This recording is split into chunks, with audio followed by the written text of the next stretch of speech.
नमस्कार। जन उत्तराखंड में आपका स्वागत है। मैं हूं आपके साथ भानु दीक्षित। सबसे पहले नजर हेडलाइंस पर।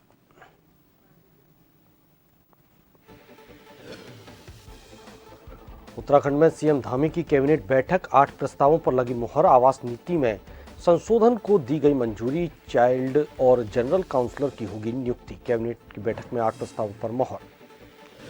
बीजेपी ने मंत्री अजय भट्ट को दोबारा टिकट देने पर खुशी का माहौल। कार्यकर्ताओं ने मिठाई बांटकर मनाई खुशी। सदस्यों ने जीत जिताने का लिया संकल्प।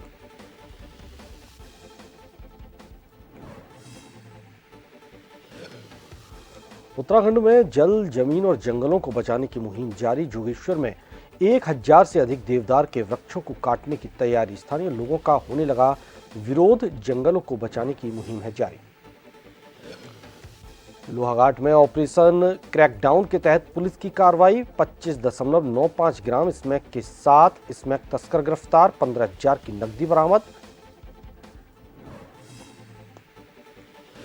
उत्तराखंड में मौसम का बदला मिजाज। रामनगर के टेडा में गिरे जमकर ओले। 2 दिनों से लगातार बारिश का दौर। ओलावृष्टि से किसानों की फसल बर्बाद।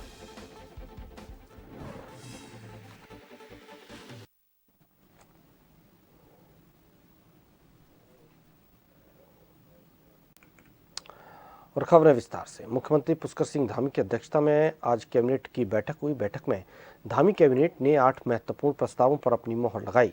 करीब 1 घंटे तक चली बैठक के बाद मुख्य सचिव राधा रतूड़ी ने फैसलों की जानकारी दी, जहां उन्होंने बताया कि राष्ट्रीय प्रौद्योगिकी विभाग सुमाड़ी श्रीनगर को तकनीकी शिक्षा विभाग की 5.335 एकड़ भूमि निःशुल्क स्थानांतरित होगी।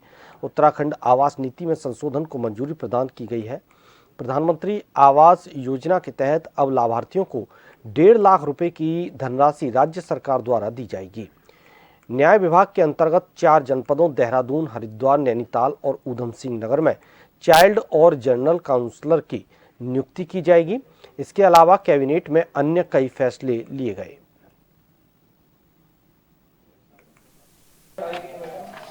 डिटेल आपको अजीत सिंह दे देंगे। इसके बाद गृह विभाग का मद है उत्तराखंड लोक तथा निजी संपत्ति क्षति वसूली अध्यादेश 2024।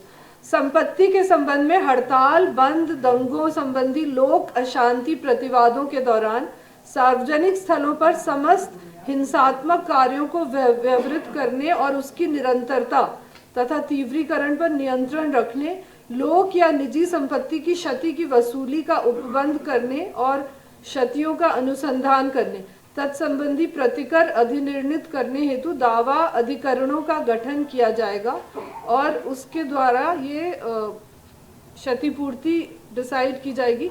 यानी जो भी अगर कोई सरकारी या निजी संपत्ति को डिस्ट्रॉय करता है अगर किसी बंद या हड़ताल या दंगे में, तो उससे वो पूरा वसूली किया जाएगा। उसके लिए ये एक्ट है, ये लाया गया। धामी कैबिनेट के महत्वपूर्ण निर्णय, जिसमें राष्ट्रीय प्रौद्योगिकी विभाग सुमाड़ी को 5.335 एकड़ भूमि निःशुल्क होगी।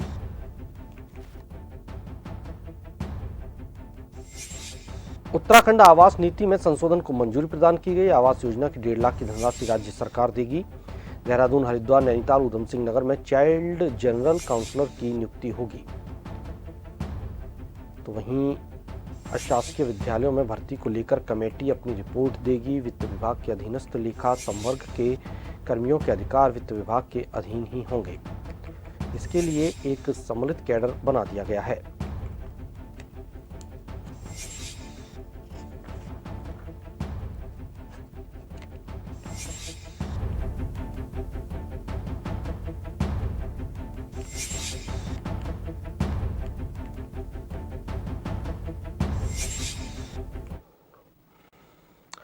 लोकसभा चुनाव से पहले सोमवार को सीएम धामी की अध्यक्षता में सचिवालय में कैबिनेट की बैठक हुई, जिसमें कई बड़े फैसलों को हरी झंडी मिली। चर्चा के बाद उत्तराखंड लोक एवं निजी संपत्ति क्षति वसूली एक्ट बनाने के प्रस्ताव को मंजूरी मिल गई है।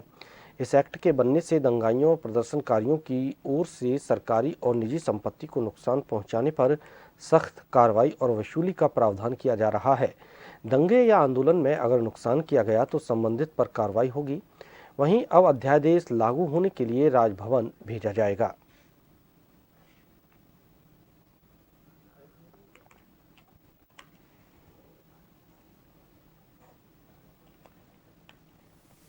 होते हैं उसमें किसी सरकारी संपत्ति को या किसी निजी संपत्ति को अगर नुकसान किया जाता है तो चूंकि इसमें एफआईआर तो दर्ज होती है इस तरह के मामलों में, तो वहाँ के जो लोकल सर्किल अफसर हैं वो एक रिपोर्ट भेजेंगे उसमें जिलाधिकारी के पास, और वहाँ से जो एक उसके बाद एक क्लेम ट्रिब्यूनल का गठन किया जाएगा जिसकी अध्यक्षता कोई रिटायर्ड डिस्ट्रिक्ट जज करेंगे।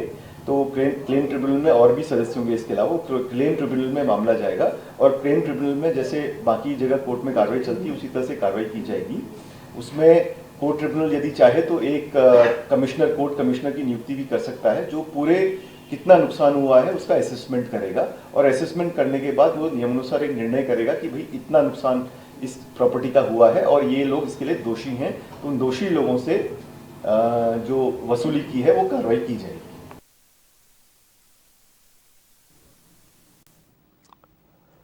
भारतीय जनता पार्टी के टिकट पर नैनीताल सीट से मौजूदा सांसद और केंद्रीय रक्षा एवं पर्यटन राज्य मंत्री अजय भट्ट को भाजपा आलाकमान द्वारा दोबारा टिकट दिए जाने पर कार्यकर्ताओं में खुशी का माहौल है। जगह जगह मिष्ठान वितरण कार्यक्रम आयोजित किए जा रहे हैं।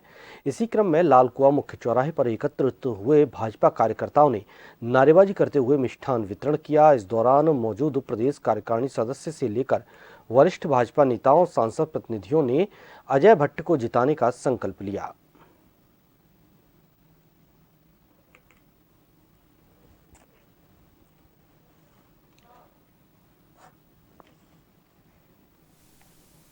मैं अपने केंद्रीय नेतृत्व और प्रदेश नेतृत्व का आभार करता हूं कि भारतीय जनता पार्टी के प्रदेश नेतृत्व का भी आभार करता हूं जो दोबारा माननीय अजय भट्ट जी जो रक्षा राज्य मंत्री है भारत सरकार में, उनमें उन्होंने विश्वास जताया।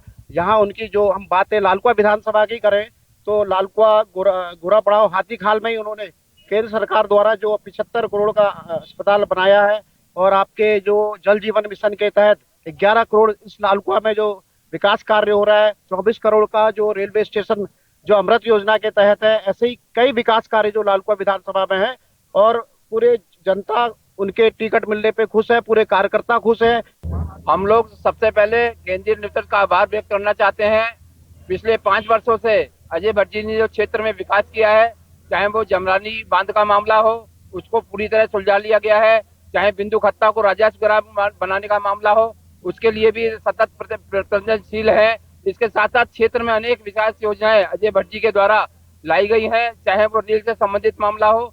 इन सब बातों को देखते हुए केंद्रीय नेतृत्व ने पुनः अजय भट्ट जी को यहाँ से टिकट दिया है। सभी लोग पूरी तैयारी में लगे हुए हैं और अजय भट्ट जी को पूर्ण बहुमत से यहाँ से जिता के भेजेंगे। उत्तराखंड में वर्षा से अनेकों लोग जल, जमीन और जंगल को बचाने की मुहिम चलाए हुए हैं, लेकिन अब जागेश्वर धाम को जाने वाली सड़क के चौड़ीकरण का कार्य प्रस्तावित है। चौड़ीकरण में आरतोली से जागेश्वर धाम तक 3 किलोमीटर के दायरे में स्थित दारूका वन क्षेत्र से हजारों साल पुराने लगभग 1000 देवदार के वृक्षों के कटान क्षेत्र को चिन्हित करने के मामले में अब जमकर स्थानीय लोगों का विरोध देखने को मिल रहा है, जिसमें अल्मोड़ा जनपद के अलग अलग जगहों से सामाजिक संस्थाएं और पर्यावरण प्रेमी चिपको आंदोलन की तर्ज पर पेड़ों को बचाने के लिए जागेश्वर आने लगे हैं। उनमें से एक टीम चौकुटिया ब्लॉक के जागेश्वर पहुंच गई है, जिसमें हिमगिरी ग्रीन फाउंडेशन से जुड़े हुए युवाओं ने जंगल को बचाने को कमर कस ली है।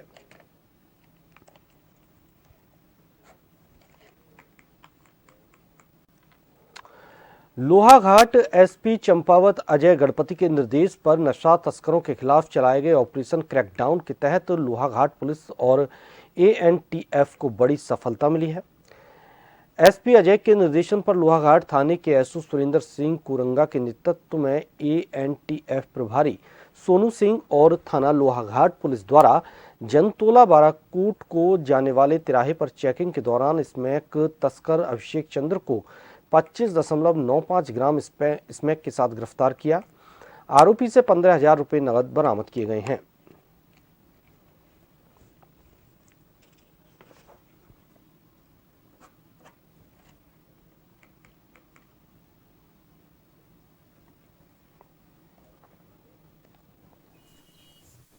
ये हमारी घटना कल शाम की 7 बजे के लगभग की है। हमारे थाने की बाराकोट की और एसओजी की संयुक्त टीम द्वारा आपका जमतोला में एनएच पे चेकिंग की जा रही थी, जहाँ पे एक चालक जो है बुलेट में आता हुआ मिला, जिसे रोका, चेक किया तो घबराने लगा।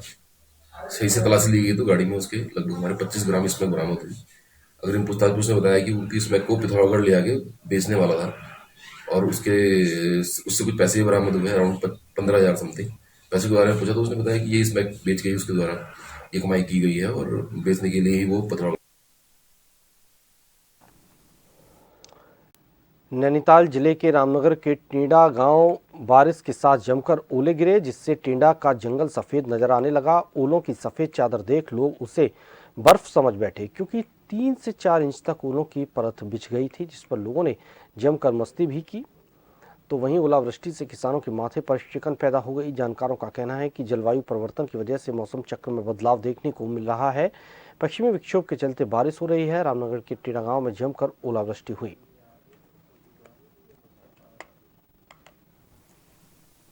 यहाँ पे आए, घूमने आए थे, और यहाँ पे जो हमने नज़ारा देखा वो बहुत प्यारा था। यहाँ पे हर जगह बर्फ़ गिरी हुई है और हम काफ़ी टाइम से यहाँ पे आ रहे हैं, तो पहली बार हमें ऐसा कुछ देखने को मिला। रामनगर के आसपास के इलाकों में शनिवार और रविवार को हुई लगातार 2 दिन की बारिश के बाद जहां एक ओर आम जनजीवन पूरी तरह ठहर गया, तो वहीं एक बार फिर से ठंड ने अपना असर लोगों पर डालना शुरू कर दिया। लगातार बारिश के बाद रामनगर की पेयजल आपूर्ति सोमवार को पूरी तरह ठप हो गई। बारिश के कारण उत्तराखंड जल संस्थान के पेयजल प्लांट को भी काफी नुकसान हुआ है।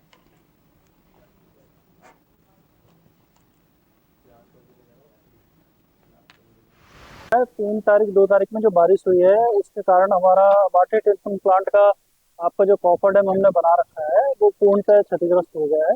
तो इससे जो हमारा पानी का लेवल है वो डाउन चला गया है। हमारा WTP के लिए उसमें WTP में पानी नहीं आ पा रहा है। अभी हम उसको JCB के माध्यम से कॉपर डैम के बना रहे हैं। शायद आज शाम तक हमारा कॉपर डैम बन जाएगा। कल से हम पानी जो है सुचारू कर देंगे। हमारी दूसरी पेयजल योजना बांगाजाला पेयजल योजना है, उसमें भी जो है मलबा आने के कारण जो है उसका पानी भी हमारा बंद हो गया है। परंतु अभी वहाँ पे हमने आदमी भेज दिए हैं काम करने के लिए, JCB द्वारा काम किया जा रहा है और वो भी जो है शाम तक हम सुचारू करेंगे। फिलहाल यहाँ रुकेंगे एक छोटे से ब्रेक के लिए।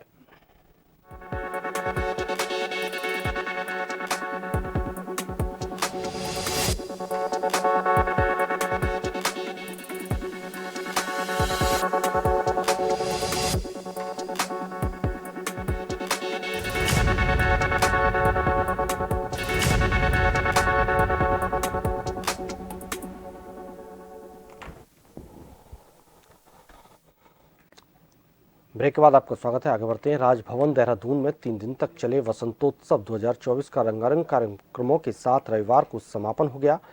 वसंतोत्सव के इन 3 दिनों में बड़ी संख्या में लोगों ने पुष्पों के प्राकृतिक सौंदर्य और अन्य कार्यक्रमों का खूब आनंद लिया। वसंतोत्सव 2024 में इस वर्ष की चल वैजयंती ONGC को मिली।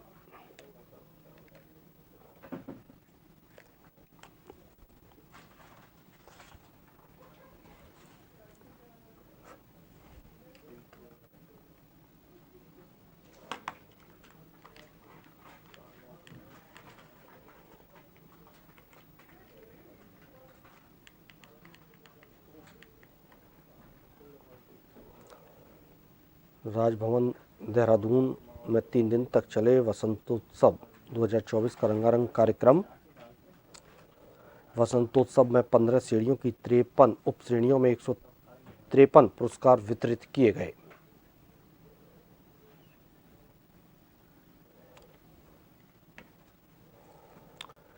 मसूरी में कैबिनेट मंत्री गणेश जोशी ने मसूरी विधानसभा के अंतर्गत 20 साल से लंबे 7 किलोमीटर की लंबाई की बारलोगंज चामासारी मोटर मार्ग का विधिवत भूमि पूजन किया।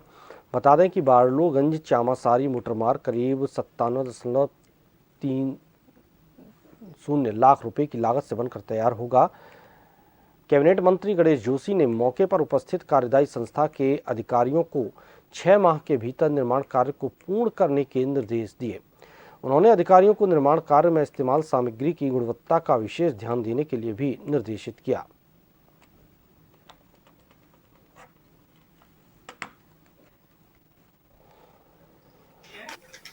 देखिए, मुझे आज का दिन मेरे लिए बहुत ही भावुक क्षण है। 2012 में जब मैं यहाँ पर आया था तो यहाँ के लोगों की मांग थी कि यहाँ पर ये सड़क बननी चाहिए और मैं लगातार इसके लिए संघर्ष कर रहा था। बहुत प्रॉब्लम्स आई, अलाइनमेंट चेंज हुआ, फिर फॉरेस्ट से कई दिक्कतें आई, कोई व्यक्ति एनजीटी में चला गया और तमाम बाधाओं को पार करके आज हम उस मुकाम पर पहुंचे हैं। आज का बजट भूमि पूजन हमने यहां पर किया है और शीघ्र ही हम इसको पूरा करके यहाँ की महान जनता को उसको समर्पित करेंगे। हमारे क्षेत्रीय जो छोटे छोटे गांव हैं उन सब लोगों को पर्यटन की दृष्टि से बहुत अच्छे रोजगार के अवसर मिलेंगे। कोई होम स्टे बनाएगा, कोई रेस्टोरेंट बनाएगा, अपने रोजगार से जुड़ेंगे और ये हमारे लिए बहुत ही सौभाग्य की बात है। और इस रोड के बनने से एक वैकल्पिक मार्ग भी बन जाएगा। जैसे आपने देखा होगा कभी बरसात में अगर हमारा देहरादून मसूरी का मार्ग बंद हो जाता तो यहाँ से हम सीधे सहदारा होते हुए देहरादून पहुँच जाए। पिथौरागढ़ जिले के बेरीनाग विकासखंड के कांग्रेसी नेता ब्लॉक अध्यक्ष दीपक नेवलिया ने क्षेत्र के विधायक फकीर राम टमटा के साथ देहरादून में भाजपा का दामन थाम लिया। भाजपा प्रदेश महामंत्री ने प्रदेश भाजपा कार्यालय में दीपक को भाजपा की सदस्यता दिलवाई।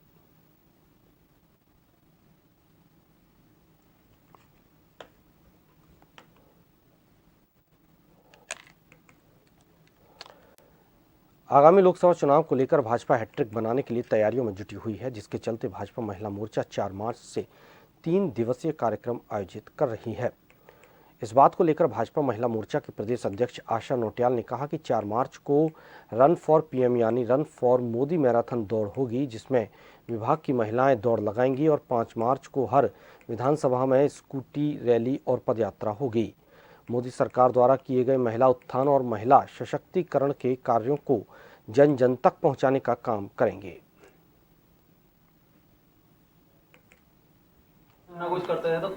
देखिए 4 मार्च को हमारा run for Modi, run for PM marathon दौड़ होगी और उसमें जो हमारे विभाग हैं उनके द्वारा महिलाएं दौड़ लगाएंगी, मैराथन करेंगी और महिला मोर्चा उनके स्वागत में वहां खड़ा रहेगा, उनका प्रोत्साहन करेगा। ये दौड़, ये मैराथन हमारे देश के यशस्वी प्रधानमंत्री मोदी जी के लिए समर्पित होगी। 5 तारीख को हमारा हर विधानसभा में स्कूटी रैली और पदयात्रा होगी, जिसमें हम मोदी जी के द्वारा किए गए महिला उत्थान के कार्यों को, महिला सशक्तिकरण के कार्यों को जन जन तक पहुंचाने का काम करेंगे और स्कूटी रैली करेंगे। केंद्रीय रक्षा राज्य मंत्री अजय भट्ट को नैनीताल लोकसभा सीट से भाजपा का प्रत्याशी बनाए जाने पर भाजपा कार्यकर्ताओं में खुशी की लहर है। हल्द्वानी भाजपा कार्यालय में कार्यकर्ताओं ने पटाखे फोड़े और मिठाई बांटकर जश्न मनाया। कहा कि केंद्रीय रक्षा राज्य मंत्री अजय भट्ट पर भारतीय जनता पार्टी हाईकमान ने फिर से विश्वास जताया है।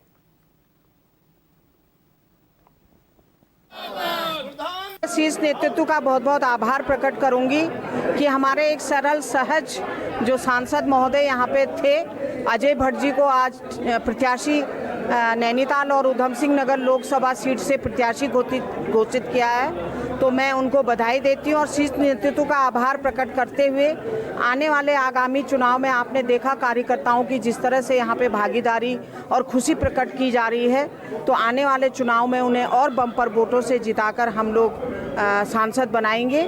और देखिए कार्यकर्ताओं में काफ़ी उत्साह है और हमारे केंद्रीय मंत्री और वर्तमान सांसद जी को हमारी पार्टी ने, मोदी जी ने पुनः उन पे विश्वास व्यक्त करते हुए टिकट दिया है, तो हम 5 लाख वोट से उनको जिताने का काम करेंगे।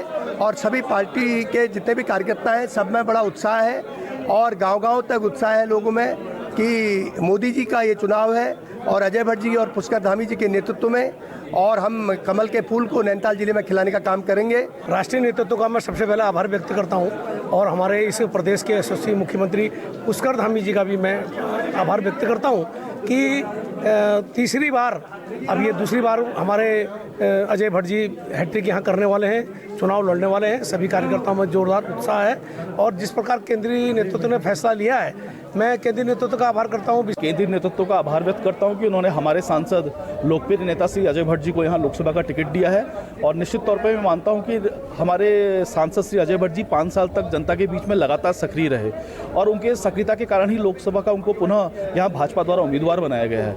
मैं ये मानता हूँ कि आने वाले लोकसभा चुनाव में भारतीय जनता पार्टी नैनीताल लोकसभा को बहुत प्रचंड बहुमत से जीतने जा रही है और पूरे देश के अंदर भारतीय जनता पार्टी की सरकार बनेगी। और आपको सीधा लिए चलते हैं हरिद्वार, जहां लाभार्थी सम्मान समारोह में मुख्यमंत्री पुष्कर सिंह धामी संबोधित कर रहे हैं। तो हमारे प्रधानमंत्री जी के नेतृत्व में संपन्न हो रहा है। भाई बहन, ऐसे असंभव काम कश्मीर से लेकर कन्याकुमारी तक आज भारत विकास की ओर आगे बढ़ रहा है। पूर्वोत्तर के राज्यों में आज ग्रोथ का इंजन तेजी से चल रहा है। उत्तराखंड हमारा 21वीं सदी का तीसरा दशक हमारे प्रधानमंत्री जी ने कहा है उत्तराखंड का दशक होगा। उनको हमारे उत्तराखंड से भी विशेष लगाव है। आप देख रहे होंगे जिस प्रकार से उत्तराखंड के अंदर आज विकास हो रहा है। अगर हम बात करें रुड़की से आज दिल्ली जाने की, तो रुड़की से दिल्ली जाने में अधिकतम 2.5 से 3 घंटे में हम दिल्ली पहुंच जाते हैं।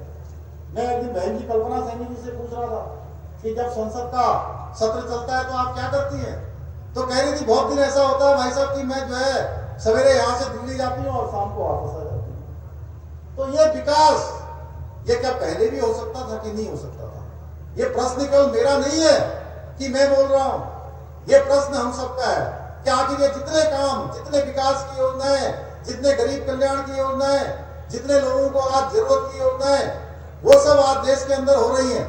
तो इन योजनाओं को पहले की सरकारों के द्वारा भी लाया जा सकता था, नहीं लाया गया भाइयों बहनों, क्योंकि उनकी नीति की नीति, नियत की नीति, केवल वोट बैंक की राजनीति करते थे, तुष्टीकरण की बात करते थे, केवल और केवल लोगों को वोट बैंक के लिए तमाम जगह पर लड़ाने का, झगड़ाने का काम करते थे। पहले देखिए आप, दिवाली आती थी, होली आती थी, ईद आती थी, कोई और त्योहार आता था तो लोग कहते थे भाई साहब आप घर से बाहर मत निकलना, रेलवे स्टेशन पर मत जाना, दिल्ली मत जाना, बड़े बड़े शहरों में मत जाना, क्योंकि कहीं बम विस्फोट न हो जाए, कोई आतंकवादी घटना न हो जाए, कोई अलगाववादी घटना न हो जाए। आज देश के अंदर जिस प्रकार से शांति का माहौल बनाया है, जिस प्रकार से आज सारे लोग एक दूसरे के साथ मिलकर रहते हैं, इतनी सारी योजनाएं अभी किशन जी गिना थे, उज्ज्वला योजना, प्रधानमंत्री आवास योजना, हर घर से नल जल की योजना, आयुष्मान भारत योजना, लखपति दीदी योजना। अगर हम इन योजनाओं की बात करें तो क्या किसी के साथ भेदभाव के कारण शायद ये योजनाएं कहीं नहीं दी गई।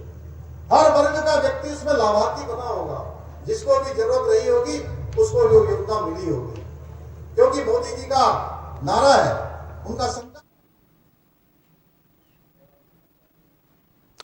इसी के साथ इस बुलेटिन में फिलहाल इतना ही। नमस्कार।